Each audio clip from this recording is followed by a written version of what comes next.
algaa qabachuudhaan birrii kan kaffalchiisa. Uummanni irra taa'u leen abdiituun gaddu jechuudha. Waan afaan hin beeku nama hin beeku. Achuma abdiin dhufuu didee qabdoo gadhee dhabee abdiin dhufuu didee ofirraa obboleettii kan kaffalchiise jechuudha. Obboleettii kan walirraa dhiqeeffattee narraa kaffaltee namni kumaaf achumaan obsaadhaa jarri sun nageessanii kaampaanii filafiitiitti nagatanii kaampaanii filafiitiitti nagatanii abdii waammachuu jammare ammoo achi immoo kottuu na fuudhin jedhe jarri kun naariyaa taa'eeru kottuu na fuudhin jedhe sagaleen fayyaan na bira jira inni jarri sun naan jedhan inni bira jira inni abdii qabata aanaa ta'a ture na bira jira kun abdiin kottuu na fuudhe irraa jedheen kutuun kadhee kadhaa dadhabee achumaan fiitaati booddee keessaa ijoolleen itti naannoo walanii naan dhufee na fuudhe. Dhufee na fuudhee mana na galche achuma mubaarakitti na dabalee ijoolleetti maddu jira mubaarakitti waan argetti maddu naan jedhee achuma silkii mubaarak naaf ne itti madde mubaarak immoo nama gargaaruu danda'u nama hojii dhufee hojii waan akkana irratti maal jedhu hin gargaaru waan ijoollee naan jedhe ani ijoollee gargaaraa hin jiru amma naan jedhe. Samiritti madheenaan Samir namni booddee abdii waan jedha booddee natti booddee akkanaa godha agarsiin dhiisu anfiisiyoosiin waraabu naan jedhe Samiritti madheenaan jechuudha. Abdii booddee natti dallana jedhee dide. Itti akka ta'e dhukkubfadhaa yeroo jechuudha. Utuma ciisee dhukkubfadhu utuma mana isaa ciise dhukkubfadhu jechuudha. Gahee fayyee wayyaa gahee hojii gale hojii mana gaara na galche. Mana gaara kan inni na galche ji'a tokko itti hojjedhee abbaan hojii ji'a lama deemte kan ji'a lama boqonnaa deemee dhufee bakka hojii kan biraa barbaadu birrii naa kennee na shanyee abdii akkana kan na shanyee. Eddee gaaraa sana bakka nama ijaazaa galee koi na zero eddee gaaraa sana bakka nama ijaazaa galee amma ni deebi'utti galtee jechuudha.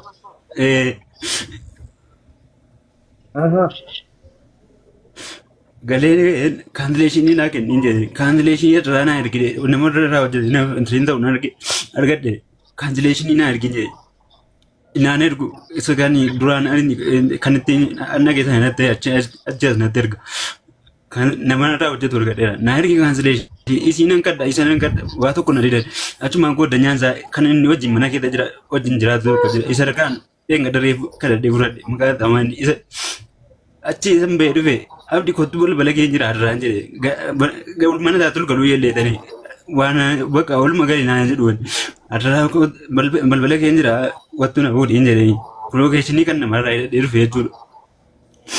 Kottu na fuudhi mana taatul galuu yelleetan kottu na fuudhi waa tokko na jalaa naan deebisu. Dhufe gadi ba'een tiriin inni booda nyaataa jechuudha inni mana taa wajjin kireeffate ol bira taa'u isa dhufe na fuudhee hojii algaa naa barbaade algaa na galche mana algaan ture mana algaa tanaa muka fuudhan na fuudhee kalli wallee hojii birrii 500 na kaffalchiisee goddanyaa kan gootee hojii mire kuma tokko birrii 500 na kaffalchiisee ofiisaatii nama biraatu si erginaan jedhee kalli wallee na galche na qabsiise. Eenyutu si galche kalli wallee? Abdiin uummatni na galchiise wajjin kan biraa dallaalatti na ergee dallaala kan biraa ergee kan ta'e kaffalii naa galii naan jedhee birrii 500 kaffallee galii lama taane. Achii booda maaltu ta'e? Nan qabame achuma nan qabame mana hidhaatti nan kadhadhe irraa na waleetan gottuun akkana akkanan ta'e narraa kaffalii siif hangannaa birrii narraa kaffalii na xaxxi na jalaa jedhe.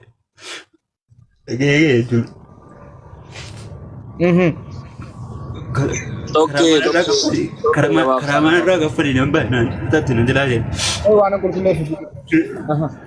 Okay, wannan si gaafadha eenyu obboleettii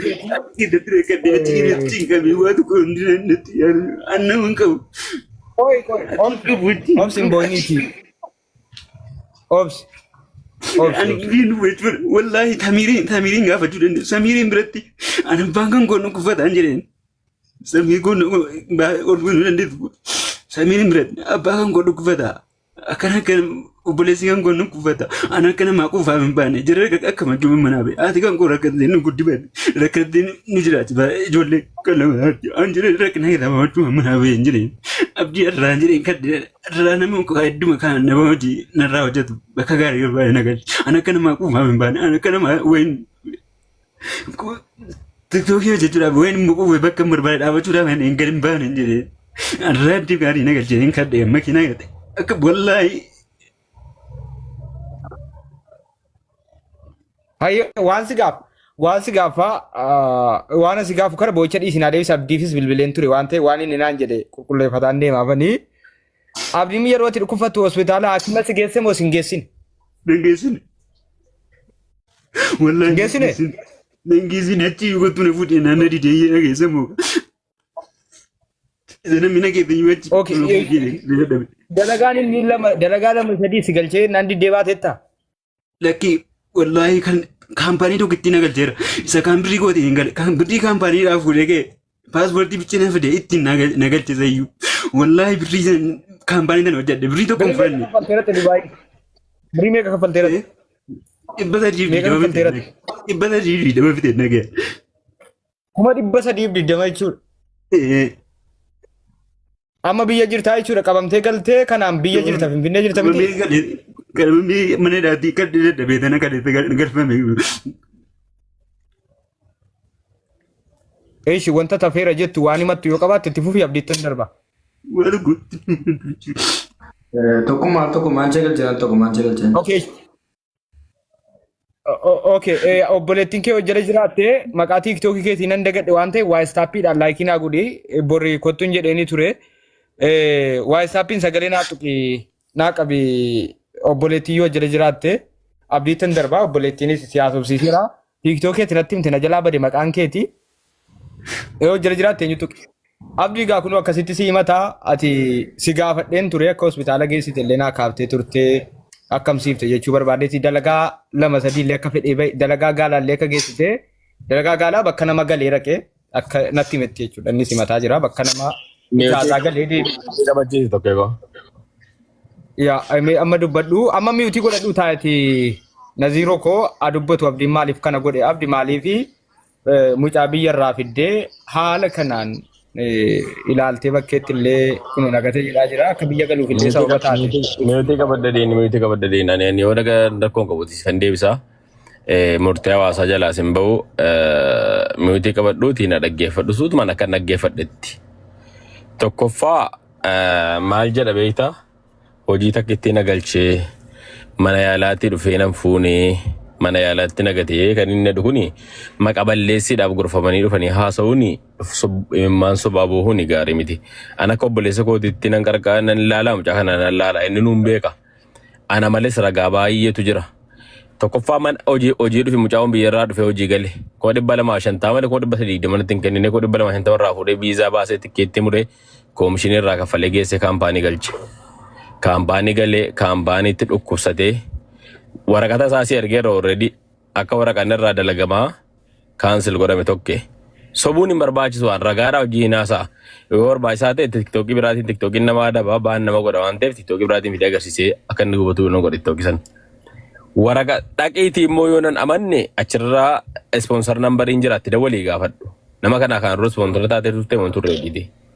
Egalee namni kun dhukkuba qaba. Geessanii mana yaalaa geessanii achitti gatanii badanii kaampaaniin. Amee shifaa jechuudha ameen gurbaan raayyaan qaroo keessa jira nama sobuu miti guyyaa keessa ol barree adeemsa keessa rabbii wal lu barsiise. Wayi inni waan aan godhu wayi anisaa waan godhu rabbiif jecha dhugaa dubbata. Natti dawwalee yaa abdinaan jedha mucaan kun akkana geeffamee achitti gatame furmaanni keenya hodhe. Kaampaanii gate fakkeenya amma tokke warroonni biyya kana keessa jiraatan beekuu danda'u. Siigalee nam tokko fakkeenyaan oon kafiila ta'e yoonni ispoonsara ta'e waraqaa isaarraa jiree appilaayi godhee raadhee yoonni qabame yoo dhukkubsatee mana yaalaa dhaqe yoo dhukkubna addaa keessatti argame itti gaafatamaan abbaa sani malee ana miti. Nama ispoonsara ta'e mootummaan beeku sani.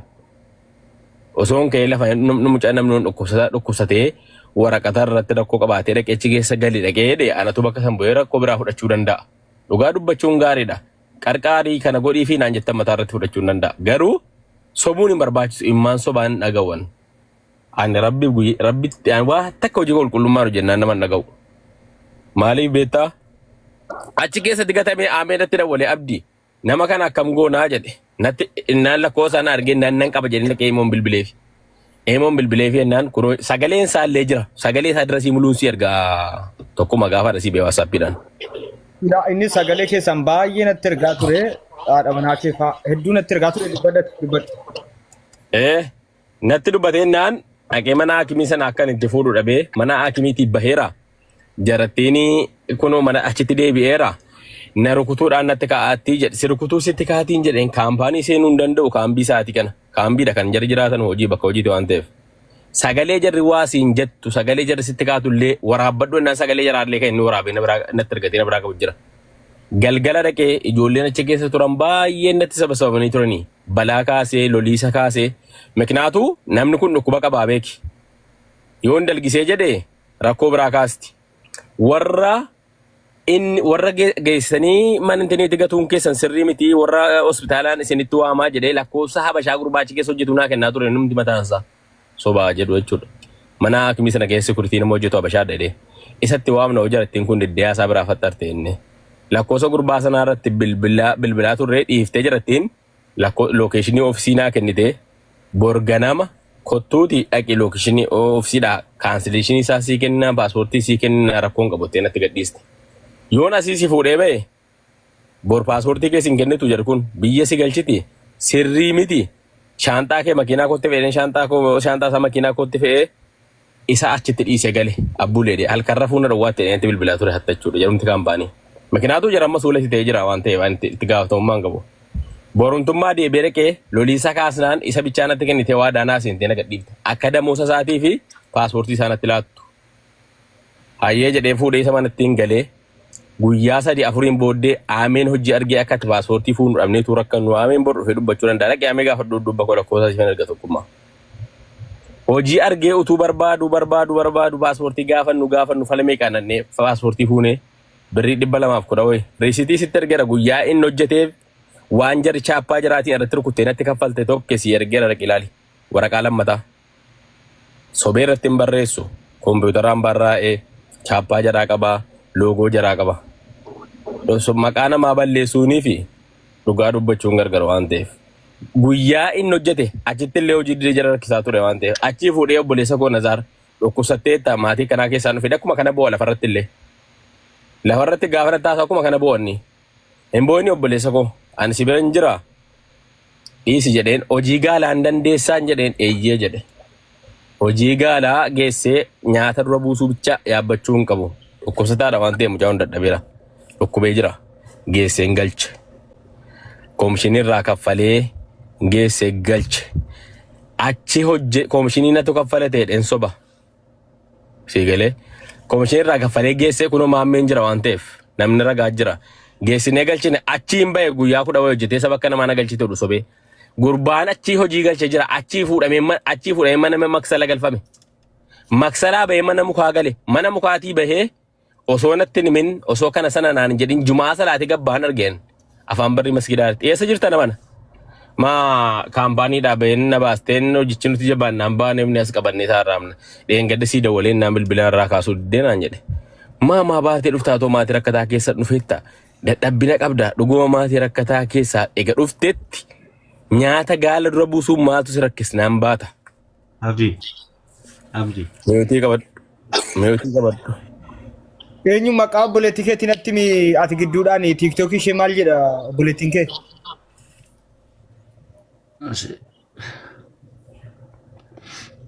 Natti maqaa tiiktookii obboleettii keetii narka badee natti himteetti. Okay, Abdii itti fufi lakkoofsa itti kan bilbilaa daarektiin Abdii dubbadhu lakkoofsa. Jiituu aggaaroo jedheera. Meeyotii qabachiisi gaana asaan maja dubbachuun jaaladhu tokko wallahi. Jiituu aggaaroo jedheera. Zero ati muitii qabadhu na zero muitii qabadhu isin dhumnaan nan beeka tokkummaa dhumnaan nan beeka jiituu aggaaroo. Ayyeetti fufi Abdii jiituu aggaaroo isiyanaa laal galchiidha isiyanaa. Mana Kana miti. Tokkummaa kanaa miti. Kanaa miti tokkummaa nan beekan kanaa miti. Deemanii itti bilbilee dhufa abdii dubbadhati lakkoofsa daarektii baafadhe itti bilbila dubbadhati nan dhagaa sagalee nan dhagaa keessan deebi'a malee.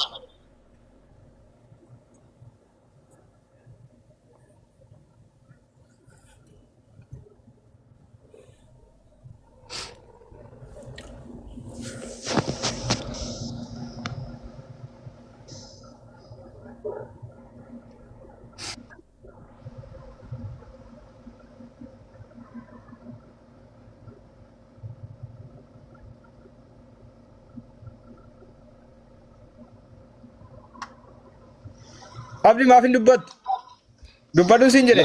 Namni jala dubbachuun jaaladhu tokkummaa. Ani wallahi summa wallahi sin kabaja malee.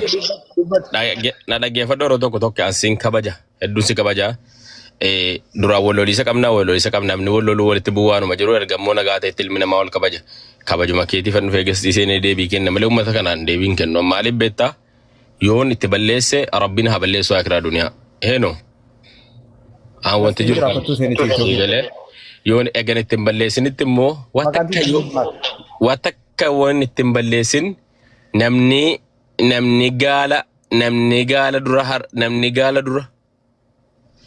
gaala dura okaa buusee jiraachuu dadhabe annan akkasii wajjin haasaa biraa soon barbaadu haasaa biraa keessa nan galchina.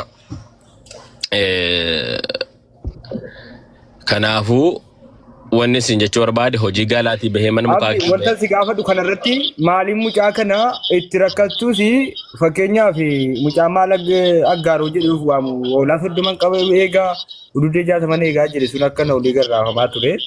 Mucaa kana akka fedhe illee diduu akka inni biyya hin galfamnee fi biyya irraa fidde kasaaruma keetiin. Ani wallahi summa wallahi tokkuma hin argine. Yeroo inni qabamu lakkii summa wallahi hin soba guyyaa takka akka inni dhamellee dhageenya erganii biyya galee kenna adda kaleessan viidiyoo ergan maa yoomnatti bilbile fakkeenyaaf nama kana bara tokkee dhaggeeffadhu nama kana waasitu meefita gaafa hojii gaalaa keessee galchuu namni biyya kana keessatti obboleessa isaatii sim kaardiin bitu ijoolleen kana kun hin beekanii. Oye miyuutii qabadha biibiya si wajjin haasa'u jamman lafarratti sim boossaati lafarratti yoo boossaati asfaraarraa turte keessaan sodaachisaati warraa kan kee mucaarraan uumichaa ga'u beetti natti dubbadhu dhuminaam hin jettee asfaraarraa turte sagalee najjari natti ergani kuni mucaarra natti naaseen akkam natti dubbatta kuni dubbiin kee mucaarraan dhiibbaa geessisa jettee sagalee natti ergee sagaleen dhaggeeffadhe kana kanatu jira sagalee garaagaraa waan natti ergeef kanas ta'e sana sagalee ni dhaggeeffadhu tokkummaa gaafan sagalee wayi namaa asitti ergu maal jettee jennaan kun siin jedhame jedhii gaafadha abbaa sana. Tokkummaa hooti saree naan jette malee sareen siin jedhaa. Jedhate dubbadhu. Hooti saree naan jette malee saree siin hin jedhu beeki. Kanaafuu wanni tammana hubachuu qabdu maal jettee jennaan siin jedhame. Waan dhukubaa ammaarratti dhimma keetiin wal qabatee osoo hin taane mubaarikiin namni wayii imannaan kaaseen ture. Keessumaan waanan xiqqoo waan ta'eefi eenyuun taane mubaarikiin karaa keessoo waan ta'e haasofsiiseen ture anaaf isatu beeka. Nama dhukkubfatee dhukkuba qaba waan ati jetteefan. Eessa ta'u namni wayii harka mubaarik irra dhufee as keessa jira dhukkuba godhate inni beeka. Aniif inni beekna waan ta'eef nama fideeras waan ta'eef. Akkan immoo mubaarikiin gaafachuu danda'e waan irratti walitti dhufne qabna himatame jechuudha. Hiriyaa isaatii walitti keenya qabna gaafannaa hin gaafadhe. Sababa naa kaaseen nama akkanaayyuu akkanan godhe jedhee natti hime. Maa inni nama dhukkuba qabu sanaafi birriin deebisinaan jedhe ofiisaati namummaa irratti hundaa'ee jedhe biyya gale jedhe akkana dhukkuba qabaa biyya galchan jedhe gaafa biyya galchanu birruman kenneef kasaara kiyyaan jedhe dubbiin barbaadu dheeti jedhe garuu seeraan kan saamiti jedhe galee mucaan kun immoo birrii kan argachuu hin danda'u 300 amma fakkeenyaaf baasee dhufu kan argachuu hin danda'u tarii waggaa 300 kanneen hin beekoon wallahi fakkeenyaaf hin jedhe fakkeenyaaf 300 sitti wacii wajjin jedhe fakkeenyaaf wacii wajji waan jedheefi kan inni kashiisitti kenne 200 ta'uu danda'a. 200 gara garuu Itoophiyaa keessatti hojjetee fiduu hin danda'u ganaa waggaa meeqa fudhata walirra kakaachuuf. Ilaammee tokkeekoo. Arraa karaa gabaabaan sitti haasa'an nama biraatti hojii haasa'uun barbaadu kan namni waa maan fedhanaan jedhe deebii namaan kennu nama lakooti. Waa tokko.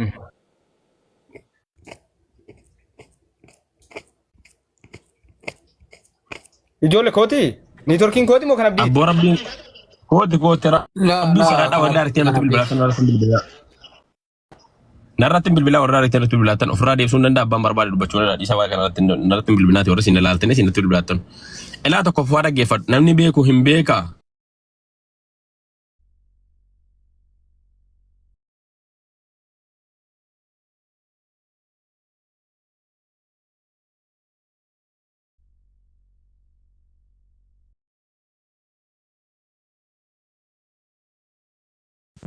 Tokkummaa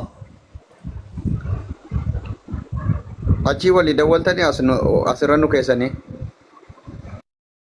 Qoy Abdus siisterii gurbaatiif dawwalaara tokko. An obboleettii fan dawwale obboleettii fan dawwale abdiin bahiraa ilaa mucaan kuni dogoggoraa isa ta'uu maalii isa ta'uu miidhamaadha.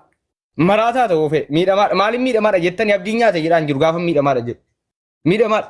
Birrii 300 baasee wacii wajjin inni nabdiitti kenne tarii 200 ta'uu danda'a 100 kennuu danda'a. Itoophiyaa keessa taa'ee namni 300 hojjetatee Dubaay dhaqee akka dabalka barate harka qullaa biyyatti galee birrii 200 sana waggaa 10 ittiin fidu kana walirra kaamuuf jedhe. Namni waan qabne nyaatee bulaa hin dalagataa nyaatee bulaa fiduu hin danda'u jechuudha. Sirii galee Mubaarakiin maal buuftan? Isatu bu'e moo? Harkisaa Mubaarakiin. Tarii namoonni abdii buusaa yoo jiraatanii gaarii jechuun ijoollee itti bilbiltanii abdii bu'ii minaamneeshin jettanu irra gaariin ta'u. Inni nuun dubbata hin beekan abdii nuun beeka abdii nuun nama keenya waan ta'eef warri abdii bu'ii buuftanu waa guddaa kaffaluuf deemtu sin dhugaa isitti ma abdii osoo hin taane isin suni wal jalaa namni isin suni isin dhuftu waan ta'eef. Tini galee abdiin dhugaa isaa karaa jiruun himee baasuun dirqama isaati. Dirqama isaati dhugaa jiru akkas akkasittan baaseedhe namni dhugaa eenyu godhu hin jiru. Garuu abdiin hin dubbatin jettee jennaan tokko tokkoon booda funaanamuun kee waan nuti miti hojjetu irratti jechuudha. Tokko tokkoon jechuudha. Eenyuuf jilbeenfannaa fedhiin qabnu nuti. Eenyuuf jechuudha. Haqa namaan dubbannaa abdiin haqa qabu in himaa jechuudha. Mucaanis haqa qabu ni mataa haqa irratti walii galamaa jechuudha.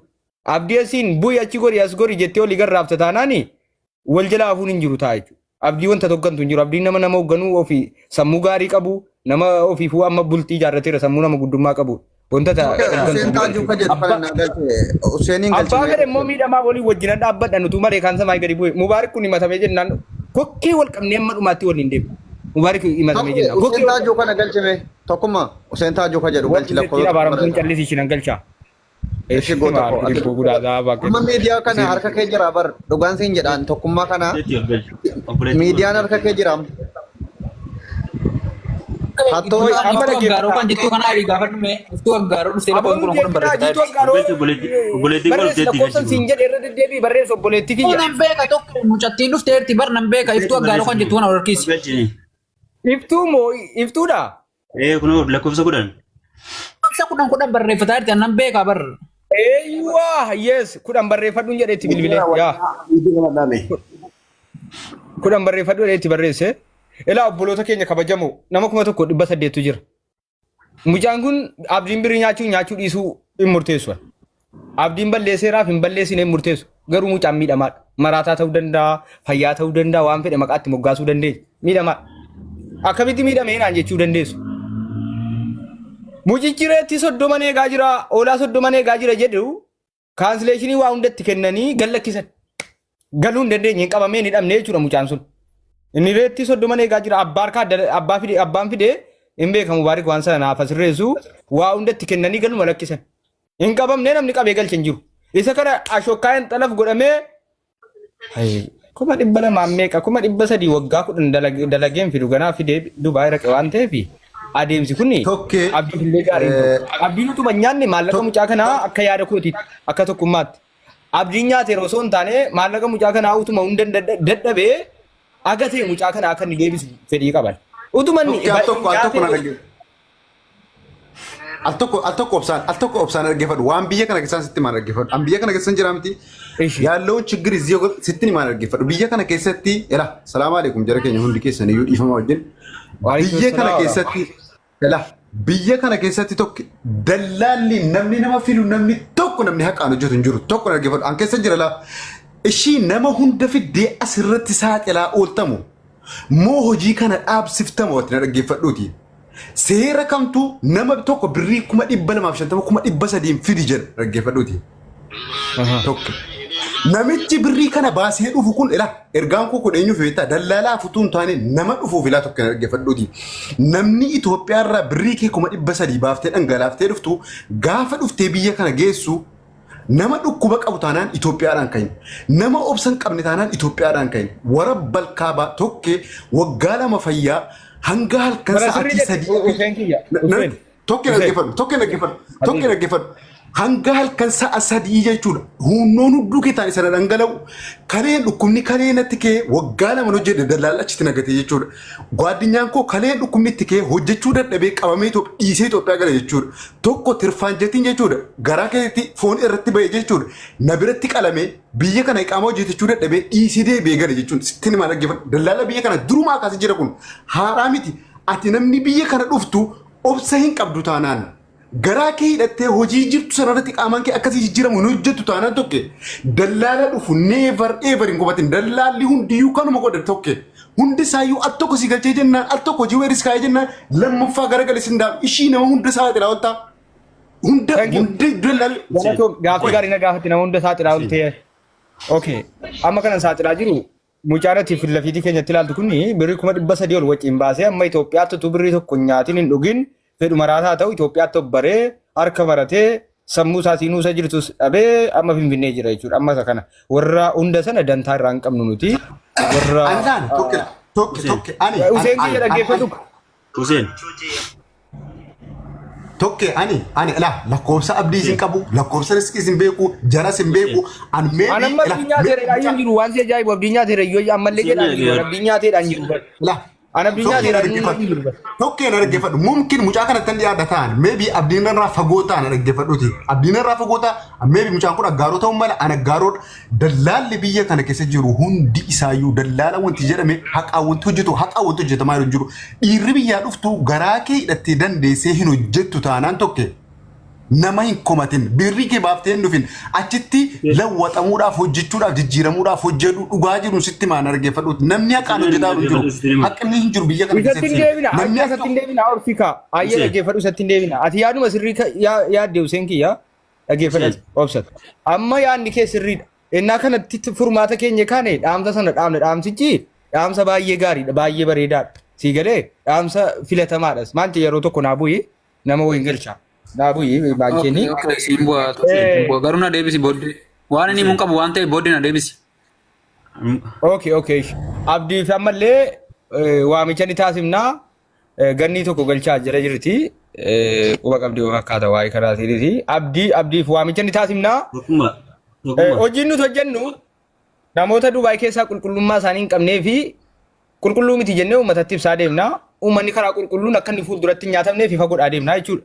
Mubarak nama nyaateera yoo ta'e bor Mubarak irraa of eeggadhaa jedhee labsaa deemaa jechuudha. Useen kiyya Useen koo qaaliif gaarii obboleessa koo giiftara koo kana durii kaasee amma hadhaatti